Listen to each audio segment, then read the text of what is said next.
Hello everyone, welcome back. Yesterday we already started the lesson 3.2. It is about mind mapping and the title is Do Schools Really Kill Creativity? अब यहाँ पर इस lesson में it's an example of mind mapping that will be asked in exam for 3 marks. So in this mind mapping it is just about the creativity of mind, the production of thought in your mind, and of course it is all about the generation of thought in your to generate the thought in your mind.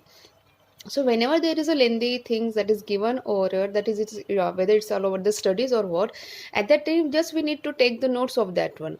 और जब हम उसके notes लेते हैं तो of course कहीं ना कहीं हम उसको थोड़ा सा शॉर्टकट इसमें उसको लिखना चाहते हैं ताकि जो बड़े बड़े पॉइंट्स है हम उसको थोड़ा सा शॉर्टकट इसमें नोट लेकर हम क्या कर सकते हैं उसको जल्दी से हम उसको रिमाइंड कर सकते हैं, रिकॉल कर सकते हैं. It means it saves our time also. तो माइंड मैपिंग क्या है? It is nothing but to generate the thoughts, it is nothing but the creativity of the mind, it is nothing but the product of the thought in your mind. तो यहाँ पर उन्होंने बताया था mind mapping के बारे में, जहाँ पर उन्होंने ऐसे डायग्राम्स दी थी. यहाँ पर that is called the graphical figure हम जिसको कहते हैं वहाँ पर दिया था. तो कहीं ना कि it is not specific that you have to only means draw such kind of a figure, graphical figure. यहाँ पर मैंने बोला था कि जैसे कॉलर्स होते हैं, जिनको पता है, जिन जिन लोगों को मतलब माइक्रोसॉफ्ट वर्ड के बारे में वगैरह पता है, उनको पता होगा शायद से कि एक कॉलर्स क्या होते हैं.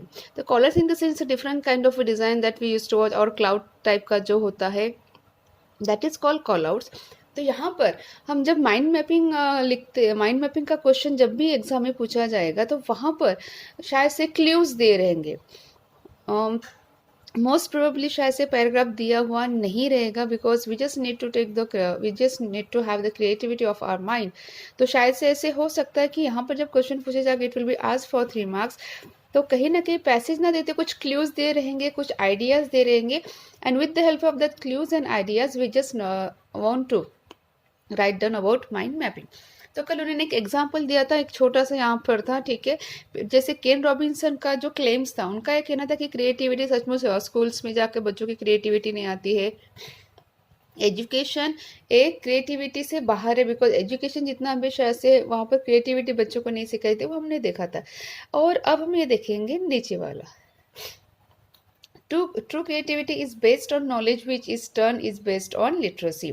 Our schools where children develop the literacy skills on which all further learning depends are therefore not killing creativity but cultivating it by providing the foundations young people need to be properly creative.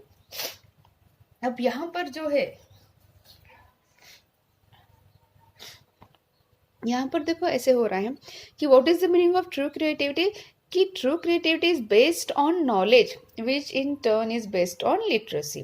कि जब हम creativity की बात करते थे, when you have a knowledge about a particular thing, जब आपको किसी चीज़ के बारे में नॉलेज रहेगा तभी तो आपके अंदर क्रिएटिविटी आ सकती है. तो इसलिए यहाँ पर कहा गया है कि जो क्रिएटिविटी है वो किस पर डिपेंड होती है, ये नॉलेज के ऊपर डिपेंड होती है, and in turn is based on literacy. और लिटरेसी जो हमने पढ़ा है, it is also based on that thing also. So our schools where children develop the literacy skills on which all further learning depends are therefore not killing creativity. अब यहाँ पर इस चीज़ को लेकर कुछ बात कही हुई है, जहाँ पर सर केन रॉबिन्सन का कहना था कि स्कूल्स में बच्चों की क्रिएटिविटी को मारा जाता है, वहाँ पर या फिर उनकी डेवलप नहीं होती है वहाँ पर. तो कहीं ना कहीं यहाँ पर ये कहा जा रहा है कि जो हमारे स्कूल से हम लोग वहाँ पर स्टार्टिंग में क्या करना चाहते हैं, जो लिटरेसी स्किल्स है, लिटरेसी जो पढ़ने की स्किल है कि बच्चों को कैसे पढ़ाया जाए, बच्चों के अंदर वो जो क्रिएटिविटी या फिर जो लिटरेसी स्किल है वो कैसे डेवलप किया जाए, सबसे पहले हम लोग उसी को ध्यान में रखते हैं. इसलिए जो हमारे स्कूल से हम वहाँ पर किसके ऊपर फोकस करते हैं, बच्चों के लिटरेसी स्किल्स के ऊपर, कि वहाँ की वो डेवलप हो, and which all further learning depends are therefore not killing creativity. और जब बच्चों के अंदर लर्निंग स्किल्स आएगी, लिटरेसी स्किल्स आएगी, तभी क्या होगा, तभी शायद से उनके अंदर क्रिएटिविटी हो सकती है. इसलिए हम ये नहीं कह सकते कि स्कूल्स में आकर बच्चों की क्रिएटिविटी को मतलब ध्यान नहीं रखा जाता है या फिर उसकी क्रिएटिविटी मतलब हम प्रोवाइड नहीं की जाती है. But cultivating it by providing the foundations young people need to be properly creative. अब ये क्या है, कि यहाँ पर बोल रहे हैं कि कल्टिवेटिंग इट, कि जो क्रिएटिविटी हम उसको कैसे कल्टिवेट कर सकते हैं, by providing the foundations young people. हमको क्या करना है, जो फाउंडेशंस है, जो बेसिक चीज़ है वो हमें यंग लोगों को प्रोवाइड करनी है, और कहीं ना कहीं वो जाकर क्या होती है, प्रॉपरली क्रिएटिविटी में वो टर्न होती है। An evidence of how school skills creativity, Robinson cites the example of a young girl called Gillian Lynn, who at the age of 8 was already viewed as a problem student with a problem learning difficulty due to her inability to sit still and concentrate. अब यहाँ पर जो है, यहाँ पर हमें ये बताया गया है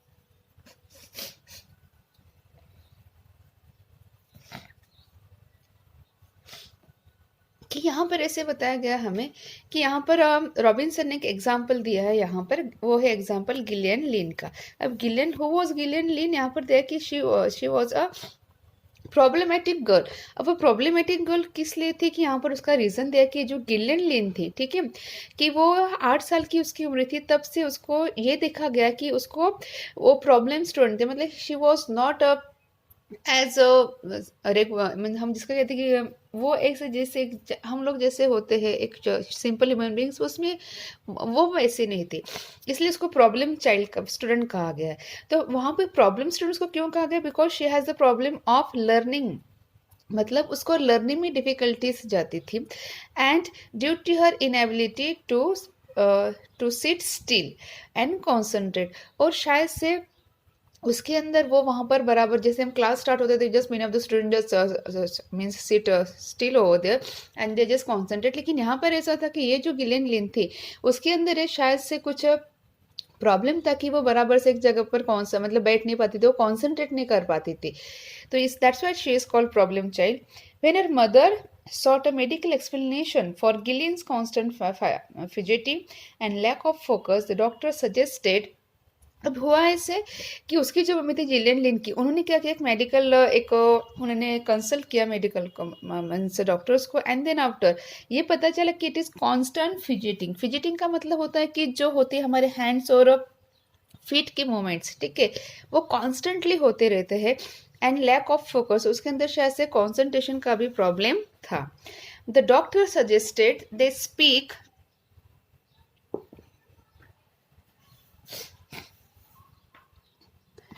The doctor suggested they speak privately as two adults got up to leave. The doctor turned on the radio. अब यहाँ पर कहा गया कि ये जो था, जो गिलियन लिन का जो प्रॉब्लम था वो था कि वो एक जगह पर बैठ नहीं पाती थी, कॉन्सेंट्रेट नहीं कर पाती थी, और शायद से वो प्रॉब्लमेटिक स्टूडेंट थी। तो जब उन्होंने डॉक्टर को कंसल्ट किया तो डॉक्टर ने उनको प्राइवेटली बात की, और उन्होंने क्या किया, as the two adults got up to leave the doctor turn on the radio. अब वहाँ के जो दो बड़े थे, एडल्ट मतलब बड़े, वो जैसे ही उठने के लिए गए तो डॉक्टर ने क्या किया, वहाँ पर रेडियो ऑन कर दिया। Left alone in a music filled room, young Gillian began to dance. अब जैसे ही डॉक्टर ने वहाँ पर क्या किया, रेडियो स्टार्ट किया, उस रूम में अब कोई नहीं था, तब क्या हुआ, वो अकेली उस रूम में थी, तब जो गिलियन थी उसने क्या किया, उसने डांस करना, she just started dancing, and observing has through the window, the doctor turned to her mother. Gillian is not sick, he said, she is a dancer. अब हो रहा था ऐसे कि उस रूम में अकेली गिलियन थी और बाहर से उसकी माँ और डॉक्टर देख रहे थे, और जैसे ही रेडियो मतलब when the doctor just turned on the radio, at that time she just started dancing. तो यहाँ से एक चीज़ वो देख रहे थे विंडो में से, तो जो डॉक्टर थे, डॉक्टर ने गिलियन की मदर से कहा कि गिलियन सीख नहीं है, she is a good dancer.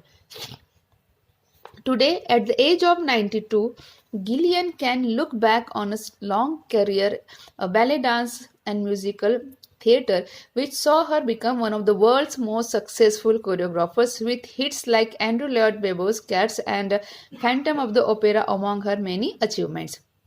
Yet her school had all but written her off, mistaking her extraordinary talent for some form of behavioral problem or cognitive impairment. अब देखो, कहीं ना कहीं जो स्कूल्स थी, यहाँ पर एग्जाम्पल इसलिए दिया गया कि किस तरीके से स्कूल्स में बच्चों को, जो बच्चा शायद से एक फिजिकल प्रॉब्लम है या फिर शायद से कहीं ना कहीं वो जूझ रहा है एक प्रॉब्लम से, problematic student due to because of the is mental problem, तो कहीं ना कहीं स्कूल्स में इस बात मीन्स इस चीज़ को इग्नोर कहा जाता है। Always it is said that कि शी इज और he is a problematic student, he is not concentrating on studies also. तो यहाँ पर गिलियन लिन का एग्जाम्पल देने का क्या मतलब है, because we need to concentrate the hidden qualities of the students. ये स्टूडेंट्स के अंदर कुछ क्वालिटीज होती है जो शायद से, जो क्रिएटिविटी होती है जो शायद से स्कूल्स में ऑब्जर्व नहीं होती है। अब देखें यहाँ पर गिलियन लिन के बारे में ये जो पैराग्राफ है यहाँ पर इतना दिया गया है कि गिलियन लिन जब मतलब डॉक्टर ने जब रेडियो ऑन किया तो वो वहाँ पर उस रूम में सिर्फ गिलियन लिन अकेली थी, और जैसे ही वहाँ पर रेडियो ऑन हुआ, गाना स्टार्ट हुआ, गिलियन ने वहाँ पर डांस करना स्टार्ट कर दिया। और now then the doctor just told her mother that she is not sick, she is a good dancer. मतलब गिलियन क्या एक अच्छी डांसर है। और आज 92 के एज में अगर हम गिलियन का पूरा करियर देखें तो हमें देखने को आता है कि वो बहुत ही अच्छे बैले डांसर है और म्यूजिकल थिएटर है, जहाँ पर जो वर्ल्ड के बेस्ट कोरियोग्राफर्स है उनमें से उसका नाम आता है।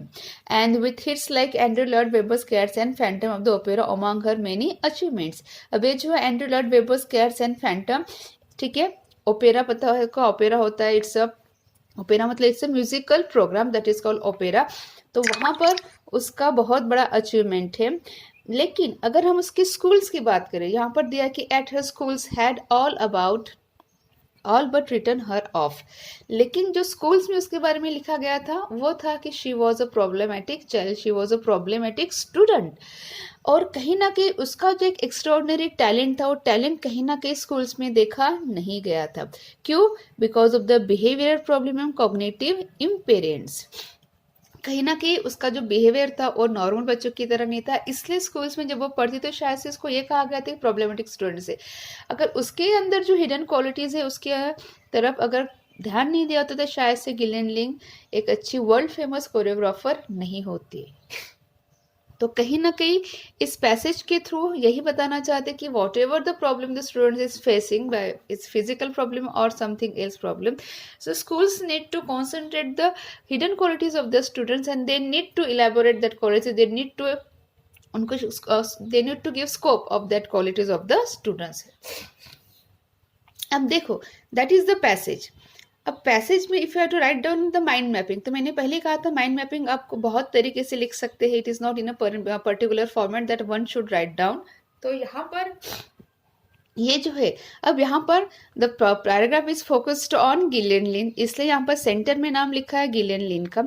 अब गिलियन लिन के बारे में क्या क्या दिया था, स्टार्टिंग में हमने देखा थी वो यंग गर्ल थी and 8 year of age problem student. जब वो 8 साल की थी तो उसको क्या कहा गया था, प्रॉब्लम स्टूडेंट। अब हम जो है यहाँ पर जब हम माइंड मैपिंग की बात करते हैं तो हम लोग यहाँ पर क्या करते हैं, मैंने पहले ही कहा था कि जैसे हम लोग नोट्स लेते हैं शॉर्ट नोट्स, तो वैसे ही हमें यहाँ से मेन पॉइंट्स हमें सिर्फ उठाकर हमें यहाँ पर पुट अप करना है। तो पहला हमने यहाँ पर लिखा young girl 8 years of age problem student. Second point inability to sit still and concentrate. उसका प्रॉब्लम क्या था कि वो बराबर से बैठ नहीं पाती थी और कॉन्सेंट्रेट नहीं कर पाती, मतलब उसके हाथ और पैरों की मूवमेंट्स हमेशा स्टार्ट होते थे, फिजमेंट। नेक्स्ट है मेडिकल एक्सप्लेनेशंस, ठीक है, उसके बाद मेडिकल एक्सप्लेनेशन किया गया। उसके बाद क्या हुआ कि डॉक्टर ने रेडियो टर्न किया और गिलेन ने क्या किया, डांस करना स्टार्ट कर दिया, ये लिखा हमने। नेक्स्ट डॉक्टर ने क्या कहा कि Gillian is not sick but a good dancer, वो पॉइंट्स हमने लिखा। उसके बाद लास्ट क्या था कि उनका करियर के बारे में लिखेंगे, career at the musical theatre in ballet dance, world most successful choreographer and social ignored her and schools ignored her extraordinary talent. That is all about this paragraph. This is an example of mind mapping कि हमें किस तरीके से उस points को लिखना है। अगर पॉइंट्स बहुत लंबे हैं, मतलब जैसे यहाँ पर दिया है, तो हम उसको इस तरीके से लिख सकते हैं। अगर छोटे छोटे पॉइंट्स है तो हम लोग, जैसे मैंने यस्टरडे आपको कहा था कि आप इसको ऐसे क्लाउड फॉर्म्स में भी लिख सकते हो या फिर आप इसको इस तरीके से लिख सकते हो, या फिर आप उसको इस तरीके से सेंटर में जैसे अगर कुछ होता है जैसे गिलियन के बारे में, तो आप यहाँ पर उसका नाम भी लिख सकते थे गिलियन करके, और उसके बारे में हम लोग इस तरीके से ऐसे भी हम लोग क्या कर सकते हैं, ड्रॉ कर सकते हैं।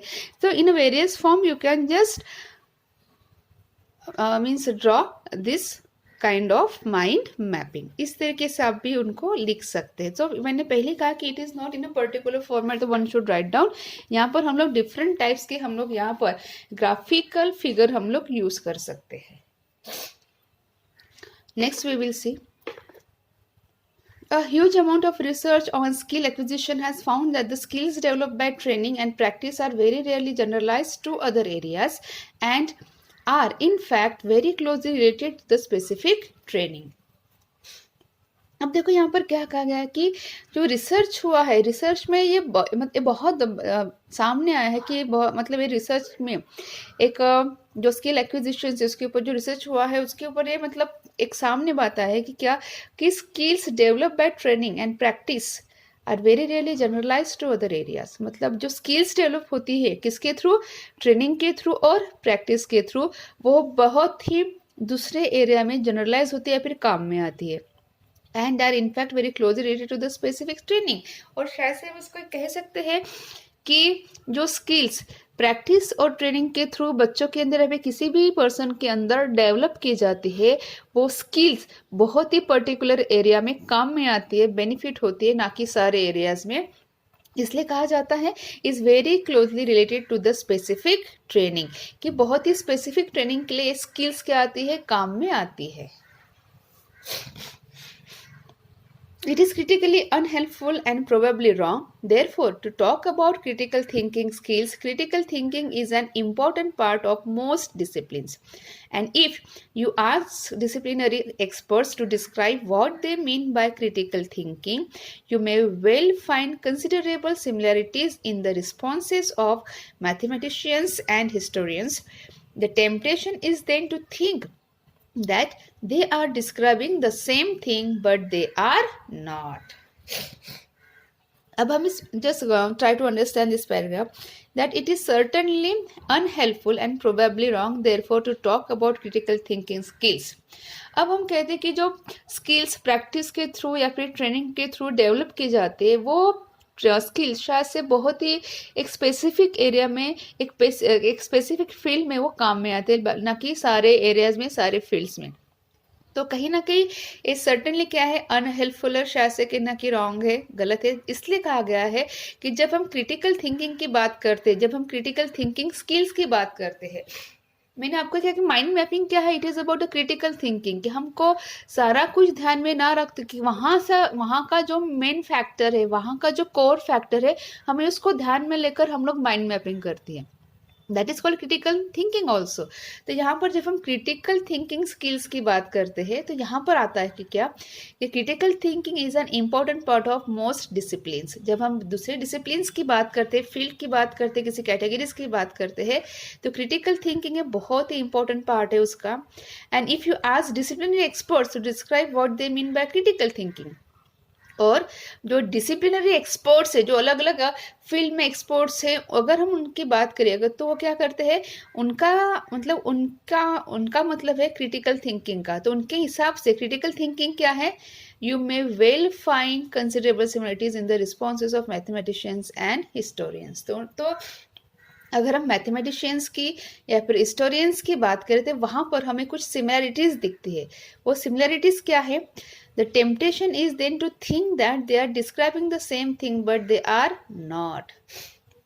कि वहाँ का टेम्पटेशन क्या है उनका, कि उनका जो है कि वो क्या कर रहे हैं, सेम थिंग को डिस्क्राइब कर रहे हैं लेकिन वो सेम नहीं है। मतलब मैथमेटिक्स को डिस्क्राइब कर रहे हैं, उसका जो कोर फैक्टर है उसको निकाल रहे हैं। हिस्टोरियंस भी हमारे जो पुरानी चीज़ है, जो हमारी हिस्ट्री है, वहाँ से जो कोर फैक्टर है, वहाँ से जो कुछ हुआ है वो उसको निकाल रहे हैं।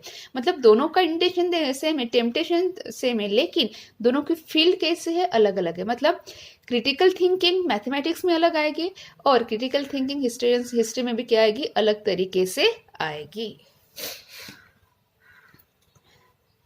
The same is true for creativity. Creativity not a single thing but in fact a whole collection of similar but different processes. तो अगर हम क्रिएटिविटी की बात करते हैं तो क्रिएटिविटी एक सिंगल बात नहीं, एक सिंगल चीज़ नहीं है। तो इनफैक्ट वो क्या है, whole collection of similar but different processes. मतलब एक कलेक्शन है सारी सिमिलर हम क्या करते हैं, हम सिमिलर जो थिंग्स हम उसको कलेक्ट कर रहे हैं बट डिफरेंट प्रोसेस यूज करके। जैसे मैथमेटिक्स है, वहाँ का कोर फैक्टर जो है जो क्रिएटिविटी है वहाँ पर आ रही है, लेकिन हम लोग क्या कर रहे हैं कि हम वहाँ पर डिफरेंट प्रोसेस यूज कर रहे हैं, हम लोग वहाँ पर डिफरेंट मेथड यूज कर रहे हैं। तो इसलिए वहाँ पर कहा गया कि जब हम क्रिएटिविटी की बात करते हैं, ये कोई सिंगल बात नहीं है। तो यहाँ पर इनफैक्ट है कि सिमिलर मतलब क्या है, it is a whole collection of similar but different process, मतलब हम डिफरेंट प्रोसेसेस यूज करके हम लोग क्या करते हैं, कलेक्शंस वहाँ पर हम लोग वहाँ पर ये करते हैं। Creativity in mathematics is not the same as creativity in visual art. जैसे मैंने पहले कहा कि अगर मैथमेटिक्स में जो क्रिएटिविटी है, ठीक है, वो डिफरेंट रहेगी। हिस्ट्री में हम लोग क्रिएटिविटी नहीं कर सकते, लेकिन जो विजुअल आर्ट्स है, ठीक है, वहाँ पर क्रिएटिविटी डिफरेंट टाइप की रहेगी। If a student decides to be creative in mathematics by deciding that 2 plus 2 is equal to 3, that is not being creativity. अब अगर हम क्रिएटिविटी की बात करें तो क्रिएटिविटी मतलब इसका नहीं कि हम लोग स्टूपिड थिंग को बस उसको ए करके रख दे और बोलेंगे हमारी क्रिएटिविटी नहीं है, नहीं। यहाँ पर एग्जाम्पल दिया कि अगर मैथमेटिक्स में है, अगर किसी स्टूडेंट को लगता है कि मैथमेटिक्स से हमें कुछ क्रिएटिविटी करनी है, तो इसका मतलब ये नहीं कि वो 2 + 2 इज इक्वल टू 3 कहेगा तो वो उसकी क्रिएटिविटी होगी। No, it is a silly thing that he is going to be describe because we know that 2 + 2 इज इक्वल टू 4। Creativity means to find the core factor of that one, to find the new things from that one, that is called the creativity. इसलिए यहाँ पर कहा गया है it is just silly since the student is no longer doing mathematics. तो अगर हम यहाँ पर कोई स्टूडेंट अगर यहाँ पर कहता है कि 2 + 2 3 और ये मेरी क्रिएटिविटी है मैथमेटिक्स में, तो इसका मतलब वो ये है कि he is a stupid, he is a silly thing, he is doing that the student is doing a silly thing, it is not a creativity, means he is not doing mathematics in a very proper way. So creativity involves being at the edge of a field but still being within it. तो creativity क्या है? It is at the edge of a field. जो field है हम उसके edge पर है, मतलब we are just doing the creativity. We are at the edge of that one to find out the creative. हम लोग शायद से उस किनारे पर है जहाँ पर हमें उसका core factor हमें समझ में आ रहा है, जहाँ पर हम creativity के पूरे end में है, जहाँ पर हमें creativity आ रही है, but still being with in it. लेकिन हम लोग उसी में है, इन द सेंस अगर हम मैथमेटिक्स की बात करें या फिर विजुअल आर्ट्स की बात करें, तो हम लोग अगर वहाँ पर क्रिएटिविटी कर रहे हैं तो हम लोग उसी चीज में, उसी सब्जेक्ट में इन्वॉल्व होकर ही हम लोग क्रिएटिविटी कर रहे हैं, ना कि उसके बाहर जाकर। वही यहाँ पर ये कह रहे हैं कि क्रिएटिविटी क्या है, उसी एरिया में जाकर कोर ढूंढना, उसी एरिया में रहकर उसी चीज की क्रिएटिविटी करना, that is still being that one. यही उसका मतलब कि उसी में रहकर हम लोग क्रिएटिविटी कर रहे हैं। और यही बात यहाँ पर कौन कह रहे हैं, यही बात कह रहे हैं यहाँ पर ये माइंड मैपिंग हमें बता रहे हैं। तो hope you understood this one. Tomorrow we will see our next paragraphs. Hope you understood that one. Thank you.